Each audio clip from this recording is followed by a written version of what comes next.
इतर मतदारसंघाला वाऱ्यावर सोडलेलं दिसतंय। असंविधानिक भाषा आई बहिणीवर ते बोललेले आहेत। आता वातावरण सुप्रियाताईंच्या बाजूला असताना सुप्रियाताई अजितदादांच्या घरी जाऊन संभ्रम कशाला निर्माण करतील। आज सकाळपासून आमचे कार्यकर्ते असतील, पदाधिकारी असतील, हे सातत्याने सर्व बूथच्या संपर्कात आहेत। त्यांच्याशी चर्चा केल्यानंतर त्यांना ज्या काही अडचणी आल्यात या कुठेतरी सुटाव्यात यासाठी आम्ही सर्वजण प्रयत्न करत आहोत। टोटल बारामती लोकसभा मतदारसंघामध्ये 155 संवेदनशील बूथ आहे असं आम्ही इलेक्शन कमिशनला पोलिसांना सांगितलेलं आहे। आत्तापर्यंत ज्या कंप्लेन आल्या, ज्या तोंडी आल्या, छोट्या मोठ्या होत्या, कुणी कुठं छोटीशी दमदाटी वगैरे करते, अशा 250 तक्रारी आत्तापर्यंत आलेल्या आहेत। या सोडून पैसे वाटपाच्या तक्रारी अशा 18 आलेल्या आहेत। त्यातले काही व्हिडिओ हे आम्ही ट्विट केलेले आहे।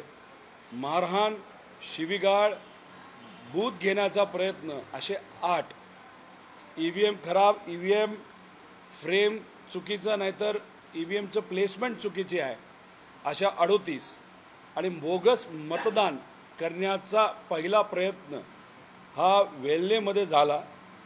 वांगीवाडी असं काही ते नाव आहे। तिथं ज्या गुंडाचा फोटो मी ट्विट केला होता 2 दिवसापूर्वी, तो स्वतः 25 लोक घेऊन बूथमध्ये शिरला होता। त्यामुळे तिथं ते झालं। अशी आत्तापर्यंतची परिस्थिती आहे। कार्यकर्त्यांशी बोलल्यानंतर जो प्रतिसाद लोकांकडनं मिळत आहे तो खूप सुंदर आहे। जे कोणी भेटत आहेत ते सर्व सांगत आहेत, आम्ही गुंडागर्दी, आम्ही दडपशाही, आम्ही आर्थिक ताकद ज्या बाजूला आहे त्या बाजूला जाणार नाही। आम्ही स्वाभिमानाच्या बाजूली आहोत, आम्ही चांगल्या विचाराच्या बाजूली आहोत। आणि ह्या सगळ्या गोष्टी बघितल्यानंतर एक गोष्ट सिद्ध होते की येत्या काळामध्ये नक्कीच लोकांना गोड अशी बातमी 4 जूनला मिळेल। याच्यामध्ये या सर्व कंप्लेनचा अभ्यास केल्यानंतर बहुतांश कंप्लेन या बारामती तालुक्यातून नाही तर बारामती विधानसभेमधून आलेल्या आहेत। त्याच्यावरनं आम्ही एकच निष्कर्ष इथं काढतो की अजितदादांनी पूर्ण लक्ष हे फक्त बारामती विधानसभेवर ठेवलेलं आहे। इतर मतदारसंघाला वाऱ्यावर सोडलेलं दिसतंय। त्याचा अर्थ की आत्ताच कुठेतरी आपण इलेक्शन हरलोय हे महायुतीच्या सर्व नेत्यांना, पदाधिकाऱ्यांना आता वाटायला लागलेलं आहे। बारामती फक्त कुठेतरी मायनस जाऊ नये यासाठी धडपड ही सर्व नेत्यांची त्या बाजूच्या सुरू आहे असं कुठेतरी जाणवतं।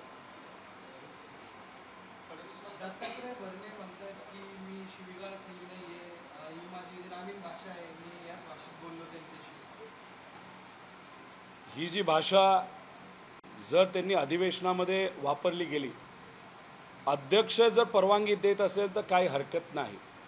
अध्यक्ष सोडा, महिलेच्या समोर नाही तर सुज्ञ व्यक्तीच्या समोर जर ही भाषा वापरली तर ती व्यक्ती त्याबद्दल काय बोलेल। तुम्ही सुद्धा टीव्हीवर टाकताना तुम्हाला अनेक वेळा टिंग टिंग टिंग टिंग करावं लागलं।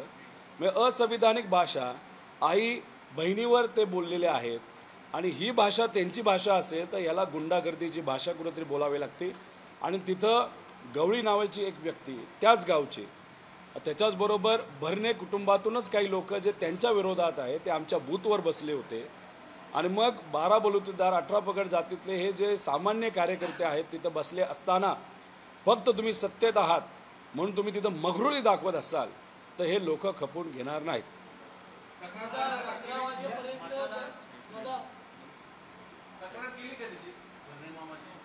तक्रार 100% केलेली आहे आणि गावातल्याच लोकांना धमकी देतात की इथं तुम्ही जावा, इथून जावा, इथं थांबू नका। जो काही जळजळाट नाही तर चिडचिड त्यांची होत आहे त्याच्यावरनं सुद्धा एक संदेश कुठेतरी मिळत आहे जो आमच्यासाठी सकारात्मक आहे आणि त्यांच्यासाठी नकारात्मक आहे।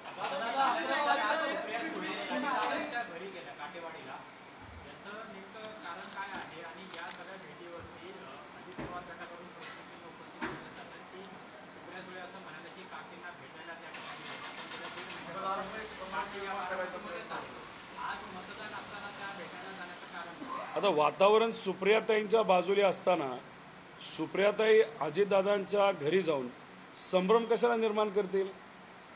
आशा काकींना त्या भेटायला गेल्या होत्या, अनेक दिवसानंतर त्या बारामतीत आल्या होत्या. श्रीनिवास काकांनीच हे आपल्या सर्वांना सांगितलं होतं की ते पुण्याला का मुंबईला होत्या. आणि मग एक गोष्ट सिद्ध होते की हृदय नाही तर भावना ह्या कुठंतरी आत्यांकडे आहेत, नाही तर सुप्रियाताईंकडे आहेत. जेव्हा काटेवाडीला त्या गेल्या होत्या तिथंच अजितदादांचं घर आहे आणि त्या घरी काकी आहेत. जेव्हा कळालं सुप्रियाताई गेल्या आणि तिथं नमस्कार घेतला, आशीर्वाद घेतला. आता त्यांच्या मुलाली दुसरी भूमिका घेतली असेल, स्वार्थी भूमिका घेतली असेल, त्यात आईचं काय चुकलं, काकींचं काय चुकलं? उलट तिथं जो परंपरा आहे, जे काय कल्चर आहे, संस्कृती आहे आपली, ती आत्यांनी तिथं म्हणजे सुप्रियाताईंनी जपली. आणि हेच कुठंतरी विरोधकाच्या पोटामध्ये दुखायला लागले असं कुठंतरी म्हणावं लागेल. देवेंद्र फडणवीस साहेबांकडनं संस्कृती आणि विचारसरणी याची अपेक्षा आपण करू शकत नाही. आणि जे चिल्लीपिल्ली अजितदादांनी इतर जे काही टी व्हीवर बोलणारे पाळलेली आहेत, नाही ठेवलेली आहेत, त्यांच्याबद्दल तर बाजारी लोकांबद्दल न बोललेलं जास्त योग्य.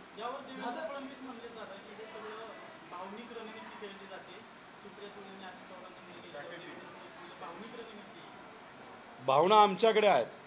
आता काटेवाडीला गेल्यानंतर आजीला नाही तर काकीला भेटणं ह्यात काय चुकलं? हीच तर परंपरा आहे, हीच तर संस्कृती आहे. आता देवेंद्र फडणवीस साहेब ज्या दिवसापासून सत्तेत या महाराष्ट्रामध्ये आलेले आहेत, राजकीय संस्कृतीची वाट लागलेली आहे. त्यामुळे देवेंद्र फडणवीस साहेबांना संस्कृती कधी कळायची? त्यांना सोयीची संस्कृती नाही तर सोयीचं राजकारण कुठे ते कळतं. त्यामुळे असंवेदनशील कॉमेंट हा देवेंद्र फडणवीस असतील नाही तर त्यांच्या नेत्यांकडनं केला असं माझं मत आहे. त्यांचा प्रश्न मग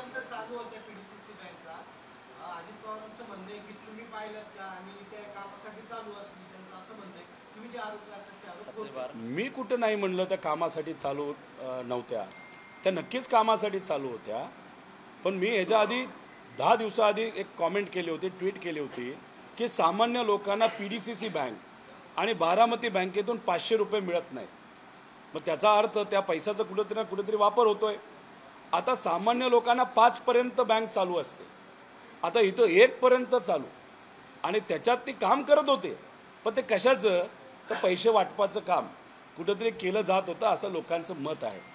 आणि मग तिथून पैसा लोकांपर्यंत जायचा, तो तिथं दिला जायचा असं लोकांचं तरी मत तिथं झालेलं आहे. त्यामुळे कोणाचं काम PDCC करत होतं याच्या आधी PDCCच्या कर्मचाऱ्यांनी दुर्दैवाने हा त्यांचा प्रचार केला. आणि आत्ता PDCC बँक रात्री 1 पर्यंत उघड्या आहेत. मार्च एंड तर नाही, मार्च एंड असला असतं तर समजलं असतं. आता आपण मेमध्ये रात्री 1 पर्यंत काय करतायत? तर 500 रुपयाच्या नोटा वाटतायत असं आमचं ठाम मत आहे.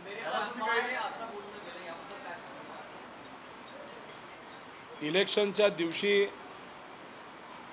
त्यांना हे वक्तव्य करावं लागतं. आता गेल्या काही दिवसांमध्ये आपण जर बघितलं तर अजितदादा रडू येत नसताना सुद्धा रडण्याची ॲक्टिंग तिथं केलेली आहे. चांगली गोष्ट आहे की काकी तिथे आल्या. मी काकींचं मान ठेवतो, या वयामध्ये आजारी असताना सुद्धा मतदान करण्यासाठी त्या आल्या.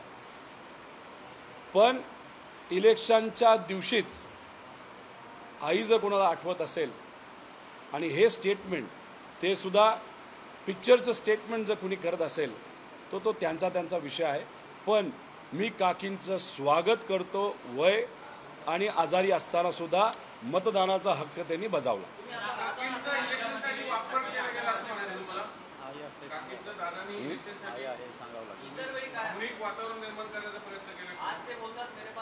नाही महिना झाला, 1.5 महिना झाला काकींबरोबरचा फोटो मी काही बघितला नव्हता. आज इलेक्शनच्या दिवशी मेरे पास माँ है हे कुठेतरी सांगावं लागतंय. ह्याच्या मागे काय हे मला सांगता येणार नाही. पण मी एवढंच आहे, काकींना मानलं, आजीला मानलं. या वयामध्ये सुद्धा त्या मतदान करण्यासाठी आल्या. हाच आदर आणि हाच विचार खऱ्या अर्थाने पवार कुटुंबाचा विचार आहे.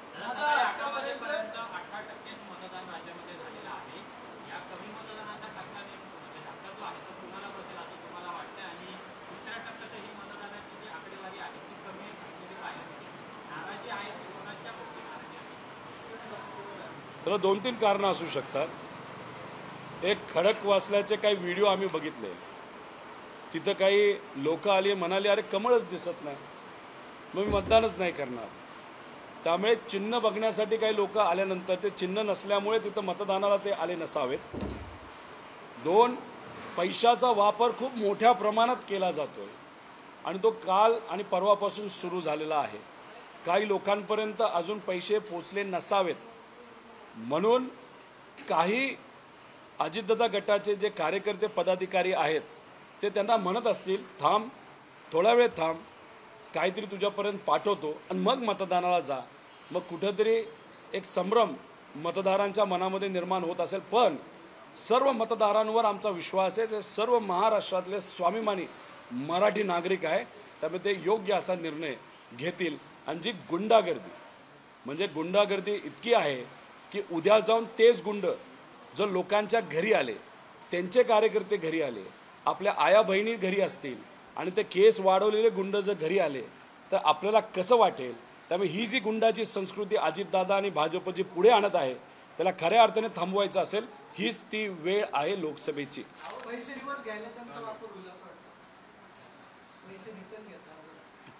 तसं नाही होणार.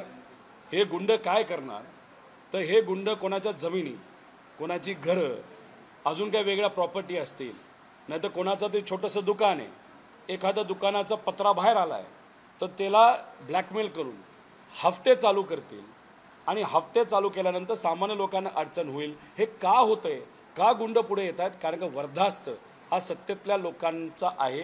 आता वाय सिक्युरिटीवाला व्यक्ती जर गुंडाला भेटायला जात असेल आणि गुंडाला भेटल्यानंतर स्वतः त्याला YZ सिक्युरिटी मिळत असेल तर अजबच सरकार आहे असं कुठंतरी आपल्याला म्हणावं लागेल. त्यामुळे गुंडाराज थांबवायचा असेल तर लोकांनी या लोकसभेमध्ये विचार करूनच मतदान करावं आणि धनशक्तीला बाजूला ठेवून जनशक्ती जी लोकांची शक्ती याची बाजू घ्यावी लागेल.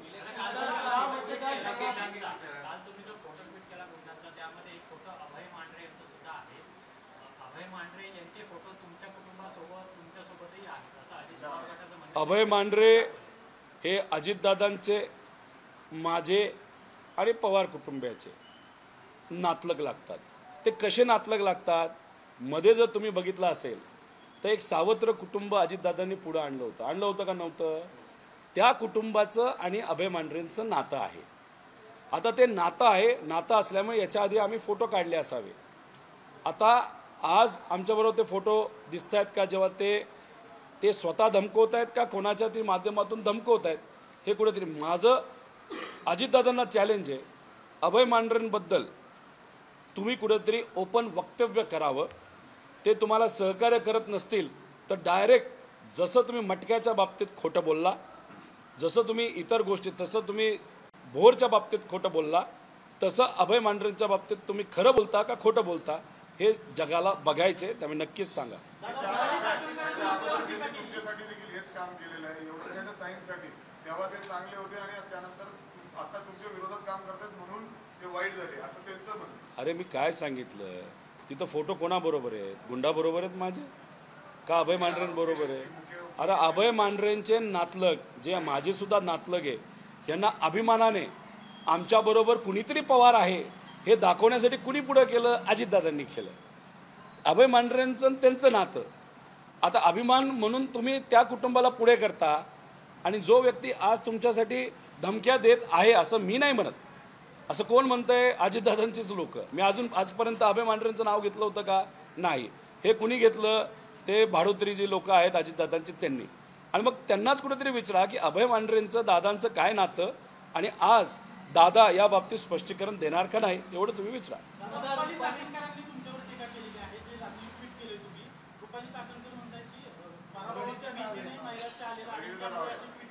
कसं हे लोकसभेचं इलेक्शन हे मोठं इलेक्शन आहे. जेव्हा महानगरपालिकेचं इलेक्शन राहील तेव्हा मी त्यांच्याबद्दल नक्कीच बोलेन.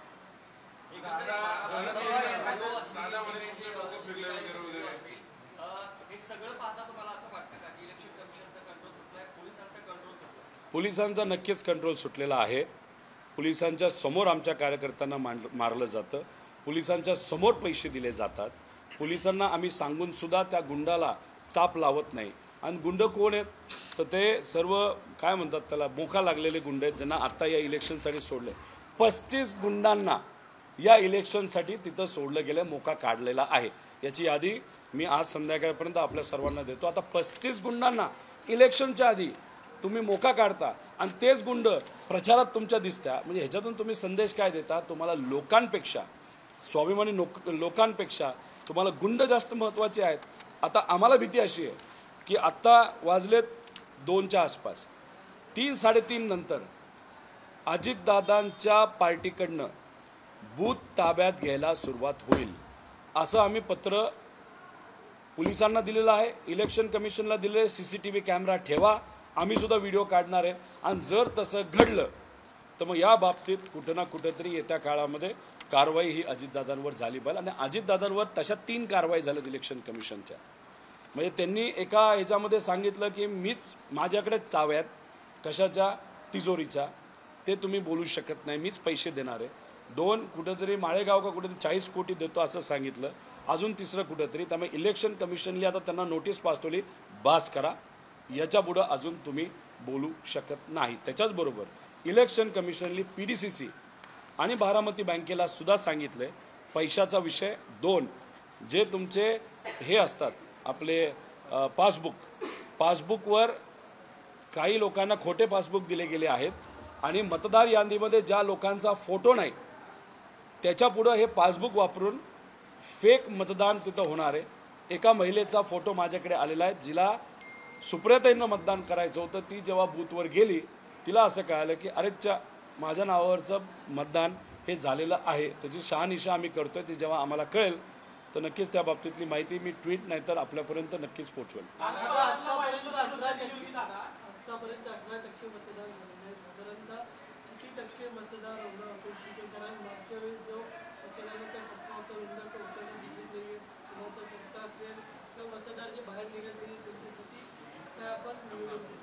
आम्ही विनंती करतोय कार्यकर्त्यांना की जास्तीत जास्त लोकांना आणा, पण जिथं कुठं भाजपचं प्राबल्य आहे तिथं मतदान कमी होतं आहे. बारामतीमध्ये असं एक जाणीव आहे आणि इतर ठिकाणी मोठ्या प्रमाणात मतदान होताना दिसते आणि ते फार मनापासून होते.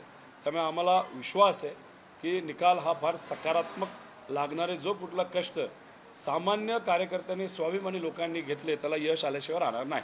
राणाजी म्हणतात की तेरची सून आणि लेक दोघी यावेळेस दिल्लीला जातील खासदार म्हणून. असं कोण म्हणलं? काय म्हणले? धाराशिवचे तेरची लेक म्हणजे वहिनी आणि सून म्हणजे अर्चना पाटील, या दोघी यावेळेस खासदार म्हणून जातील असं त्यांनी दावा केला. असं त्यांनी दारा सुप्रियाताई नाही, सुनेत्रा वहिनी आणि अर्चना पाटील म्हणजे त्यांच्या मिसेस. असं आता आधी ते राणासाहेब कुठं होते, आता कुठं आहे, त्यानंतर त्यांच्या ज्या मिसेस आहेत त्यांना कुठलं चिन्ह मिळालं हे सुद्धा सुरुवातीला माहीत नव्हतं.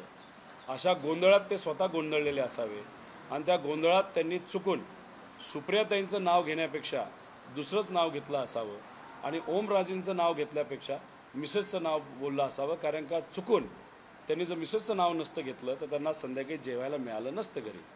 तुम्ही जे पैसे वाटल्याचे व्हिडिओ किंवा फोटो ट्विट केलेले आहेत त्याच्यावरती सुरज चव्हाण जे अजित पवार गटाचे आहेत त्यांचं असं म्हणणे की तुम्हीच हे कार्यकर्ते घड्याळ चिन्ह देऊन पाठवलेले आहेत आणि हे सगळं बनाव तुम्ही केलेला आहे. तुमच्या फोन कॉलची तपासणी करावी, पोलिसांनी तुम्हाला ताब्यात घ्यावं अशी मागणी. आम्ही सत्तेत नाही आहे, केंद्रात तुमची सत्ता आहे, तुमच्याकडे ED है, CBI है, तेरे पास पुलिस है, तेरे पास क्या नहीं है? मेरे पास कुछ भी नहीं है. मेरे पास सिर्फ लोग हैं और मैं यहाँ पे बैठा हूँ. जो बोलना है बोल, जिसको भेजना है भेज. मैं यहाँ पे ही बैठता, मैं नहीं डरता. आजपर्यंत नाही घाबरलो तर ह्याच्या पुढे कशाला घाबरेल. आम्ही मराठी माणसं आहोत, दिल्लीसमोर झुकत नाही. त्यामुळे काय करायचं ते कर, उगाच हवेत पतंग नको उडू बातम्या निघाण्यासाठी. पार्थ पवारांना व्हाईट प्लस सुरक्षा दिली होती, आपण ट्विटमध्ये त्याचा उल्लेख केलेला आहे. त्या व्हाईट प्लस सुरक्षेचा कुठेतरी पैसे वाटप करण्यासाठी तुम्हाला वाटते का उपयोग होतो? आता लोक असं म्हणतायत, आता ते तर कुठं गाडी घेऊन जाताना आम्हाला दिसलं नाही, पण त्यांच्या जे वाईस सिक्युरिटीवाल्या गाड्या आहेत त्या मात्र पार्थ पवार सोडून सगळीकडे फिरताना कुठेतरी दिसत आहेत. ते का फिरतात, त्याच्यात काय असतं हे नक्कीच बघण्याची जरूरत आहे. आता भोरला जेव्हा मावळचे आमदार, त्यांचे बंधू का त्यांचे नातेवाईक आणि तसंच त्यांचा एक कार्यकर्ता जेव्हा पैसे वाटत होते तेव्हा तिथं पकडलं. आता तिथं पोलीस उभे होते, पोलिसांनी काही केलं नाही. गाडी मात्र फोडली आणि पैसे आता कुणी पोलिसांनी नेले का कुणी नेले बघावं लागेल, पण आम्ही त्या बाबतीतली कंप्लेंट केलेली आहे. त्यामुळे कशासाठी वापरतात हे मला तरी सांगता येणार नाही, पण असं म्हणलं जातं ॲम्ब्युलन्स, त्याच्याचबरोबर पोलिसांच्या गाड्या, अजून एक करामती आयडिया विरोधकांनी जी वापरली असं लोक म्हणतात ते म्हणजे टँकरमध्ये कुठेतरी पैसा हा ट्रान्सपोर्ट केला जातो. अरे काय भन्नाट, म्हणजे सामान्य लोकांच्या विकासासाठी अशा भन्नाट योजना जर आणल्या असतं तर मांडलं असतं, पण पैसे ट्रान्सपोर्ट करण्यासाठी काय काय नाही केलं यांनी. आता बरेच लोक नवीन नवीन नाटक करायला लागलेले आहेत, त्यामुळे पिक्चर फार जास्त बघत असावेत आणि तो पिक्चर बघितल्यामुळे कदाचित त्यांच्यावर प्रभाव झाला असावा असं आपल्याला म्हणावं लागेल.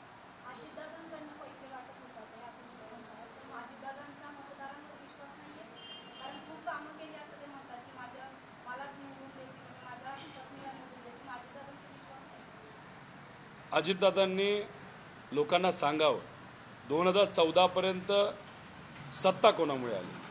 पवार साहेबांमुळे आली.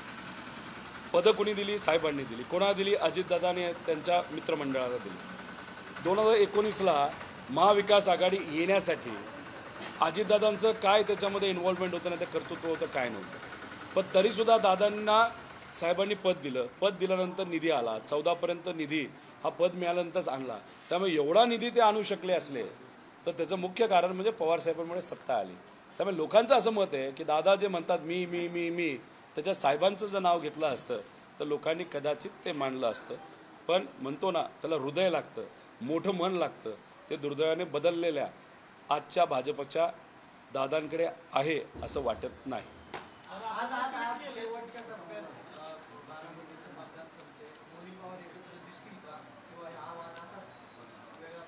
मी दुसऱ्यांबद्दल तर काय बोलू शकत नाही. तुम्ही माझ्याबद्दल बोललात तर माझा स्वभाव थोडा वेगळा आहे. तशा पद्धतीने काहीच होणार नाही, 110% तुम्हाला सांगतो. बरं, तुम्ही म्हणता तसं जर हवेत एखादी अशी बातमी असते, असं जर एखादं घडलं तर मी माझी वेगळी भूमिका नंतर नक्कीच मांडेन.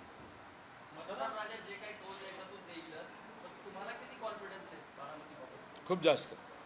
मला थोडंसं असं वाटत होतं की अरे पैसे वाटल्यानंतर कुठे ते वातावरण बदलेल हे, पण काही लोक तर फारच हुशार आहेत. ते म्हणतात काही असलं तरी आम्ही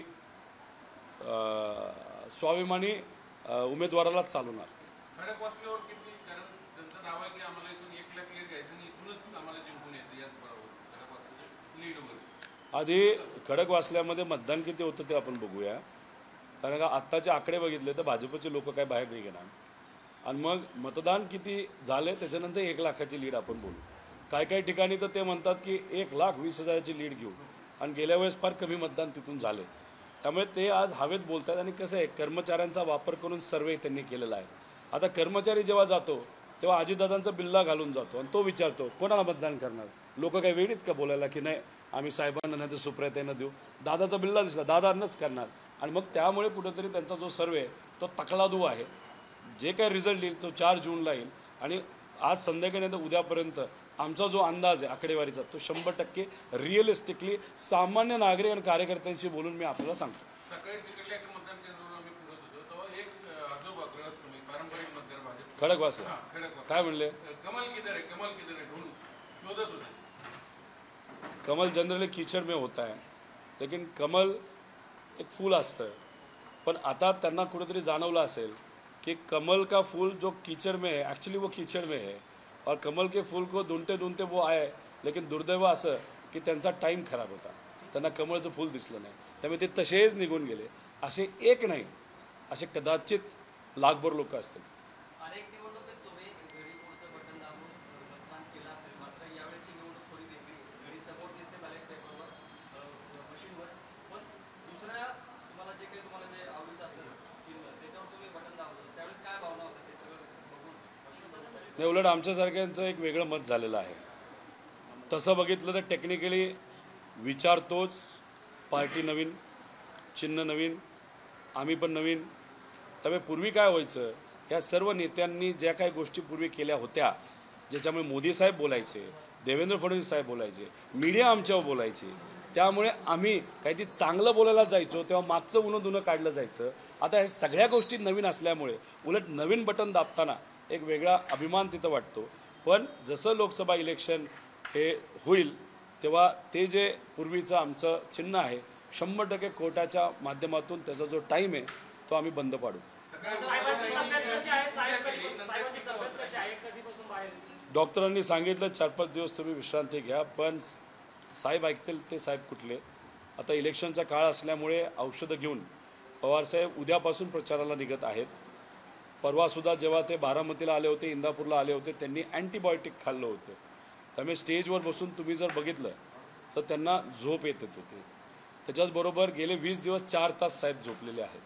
आणि मग या वयामध्ये 4 तास झोपणं, 3 सभा, 25 बैठका, याच्यामुळे एक्झर्शन झाले, कणकणी वाढली होती, इन्फेक्शन वाढले. पण साहेब काय ऐकणार नाही. शेवटी साहेब कोणाचं प्रतीक आहे तर स्वाभिमानी मराठी माणसाचं प्रतीक आहे. आणि मराठी माणूस कधी शांत बसत नाही, हे तुम्हाला उद्यापासून त्या ठिकाणी दिसेल.